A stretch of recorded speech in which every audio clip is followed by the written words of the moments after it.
జీ5 app download చేసుకుని పూర్తి ఎపిసోడ్లని ఉచితంగా చూడండి. శ్రీవల్లిని రమ్మని చెప్తే చాలు, అది నన్ను పువ్వులో పెట్టుకుని చూసుకుంటుందిరా. అమ్మా,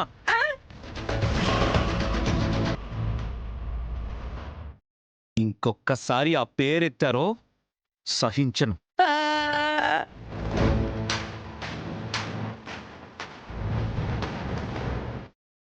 నేను ఇలాగే చచ్చిపోతాను, నాకు కొని పెట్టరా. అక్కర్లేదు, ఎంత ఖర్చైనా 4 నర్సులను పెడతాను. నిన్ను సేఫ్గా చూసుకునే కేర్ టేకర్స్ని పెడతాను.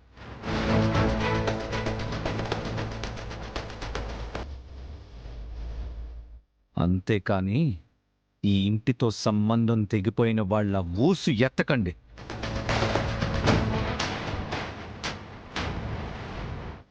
అయ్యో భగవంతుడా, రే నన్ను గదిలోకి తీసుకెళ్ళరా పెద్దోడా, దేవుడా.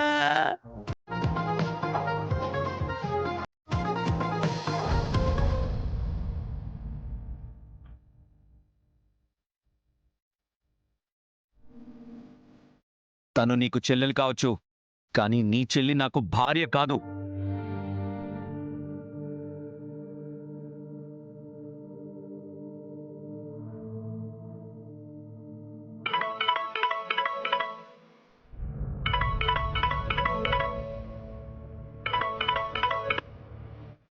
చెప్పక్క.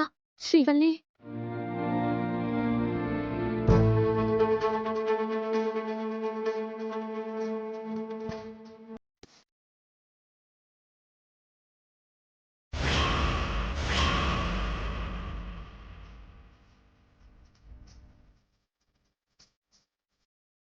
ఏంటక్క నువ్వనేది?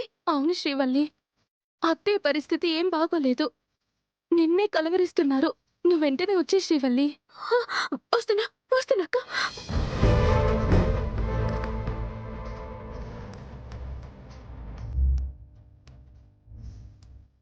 బల్లి, ఏమైందే?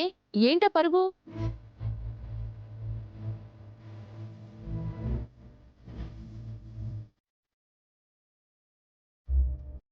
ఏమైందంటే చెప్పవేంటే?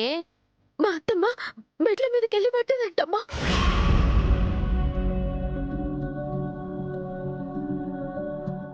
అయితే అయితే అంటవేందమ్మా, నడి విరిగిపోయిందంట.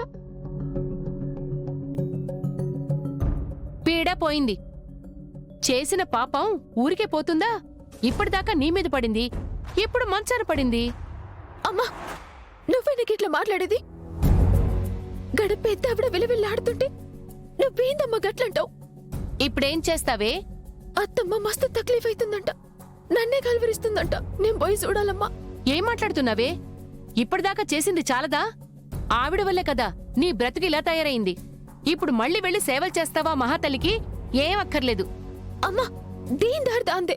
మా అత్తమ్మ తప్పే చేసింది కావచ్చు, కానీ పాపాత్మరాలైతే కాదు. గిస్వంటి టైంలో పోకపోతే నా అంత పాపిష్టదుండదు. పోనీ వెళ్ళని కమలా, మనం కూడా అంత మొండిగా ఉండడం మంచిది కాదు. మీరేంటండి అలా సపోర్ట్ చేస్తారు? మన పిల్లకి ఎంత అన్యాయం చేసిందో మీకు తెలీదా? నాకెవ్వరు అన్యాయం చేయలేదమ్మా.